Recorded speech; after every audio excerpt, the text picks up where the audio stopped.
يصبح همة تروي عن العليا مغانيها لينسج للعلا قصصا. تو میرے بزرگو دوستو، یہ اللہ کا کام ہے، اللہ کے نبی علیہ السلام کا کام ہے. جیسے وہ آتا ہے نا کہ وہ مسلمانوں کی ایک جماعت کو پکڑ لیا اور انہوں نے کہا کہ تم کو تو آگ میں ڈالیں گے. انہوں نے کہا ڈال دو.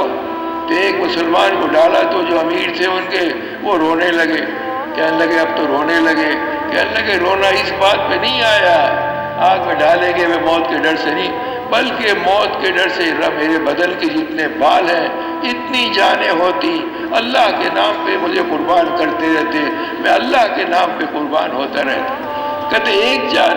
تو میرے بزرگو دوستو، ہمارے پاس کتنی جانیں ہیں؟ ایک جان ہے. اور ایک وقت آئے گا کہ پھر ہم کو جانا ہے اور قبر میں پوچھیں گے تمہارا رب کون ہے؟ اب اللہ سے تعلق ہوگا، ربی اللہ، میرا رب تو اللہ ہے. اور اللہ کے نبی کی شکل مبارک دکھائیں گے، پوچھیں گے یہ کون ہے؟ اب پہچانتے ہو حضور کو؟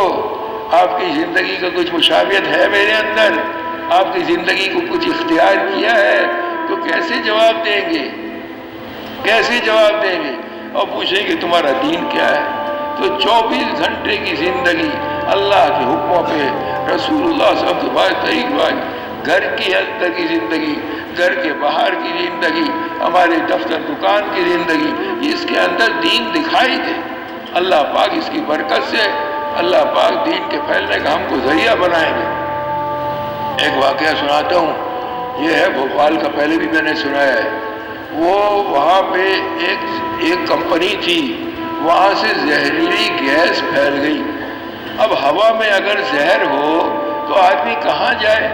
بھئی پانی میں زہر ہے تو نہ پیے، کھانے میں ہو تو نہ کھائے، مگر ہوا میں اگر زہر ہو تو کہاں جائے گا؟ اب بھاگ رہے، مسلمان بھی بھاگ رہے، ہندو بھی بھاگ رہے. اور صبح کو دیکھا تو وہاں لاشیں پڑی تھی، ہزاروں یا پتہ نہیں کتنی. اب ان کا دفنانے کا وقت آیا. اب کیسے پتہ چلے یہ مسلمان ہے یا ہندو ہے؟ شکلیں ایسی ہیں، سب ایک سے نظر آتے ہیں. اب کیسے پتہ چلے؟ دنیا میں اللہ پاک کبھی کبھی دکھا دیتے ہیں. اللہ کہے من تشبہ بقوم فہو من، جس کی مشابہت اختیار کرو گے ان کے ساتھ حشر ہوگا. اب جناب وہ حکومت نے اعلان کیا، اچھا جو مسلمان نظر آئے، جو مسلمان دکھائی دے اس کو مسلمانوں کے قبرستان میں دفن کر دو، اور جو ہندوؤں کی طرح دکھائی دے اسے ہندوؤں کے قبرستان میں دفن. کیا پتا بیچارہ کون مسلمان؟ تو دنیا میں دکھایا، آنکھوں سے دیکھا. میں نے ان سے پوچھا، یہ بھائی عبدالستار ہیں وہاں کے بھوپال کے، انہوں نے سنایا. پھر ابھی میں تھا رائے گڑھ میں تو بھائی ثناء اللہ کہنے لگے ہاں ایسے ہی تھا. اور ایک اور عجیب بات سنائی، وہاں پر ایک جماعت تھی، جماعت. اب جماعت والوں نے دیکھا لوگ بھاگ رہے ہیں، ہم کہاں بھاگیں؟ تو امیر صاحب نے کہا بھائی کہاں جائیں گے بھاگ کے؟ تو انہوں نے، امیر صاحب نے کہا ایسا کرو بھائی سب وضو کرو. سب نے وضو کیا اور سب نفل پڑھو، اور نفل پڑھ کے بس تم اپنے سلیپنگ بیگ میں سو جاؤ. فروری کا مہینہ تھا، سردی زیادہ تھی، وہ سب جناب اپنے بستروں میں گھس گئے. صبح اٹھے تو سب ٹھیک ٹھاک، جماعت کے جتنے افراد تھے سب ٹھیک ٹھاک.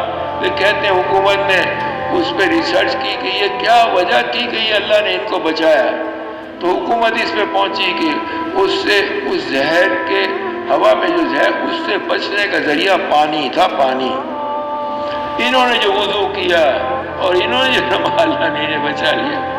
تو مسلمان 5 بد وضو کرے گا، اللہ پتہ ہی کتنی بیماریوں سے ان کو بچائے گا. اہتمام کے ساتھ یہ ہمارے سارے مسلمان نمازی بن جائیں، یہ ہمارے سارے مسلمان 5 وقت کے وضو اہتمام سے کرنے والے، اللہ پتہ نہیں کتنی بیماریوں سے ان کو اللہ بچا لیں گے. Thanks for watching.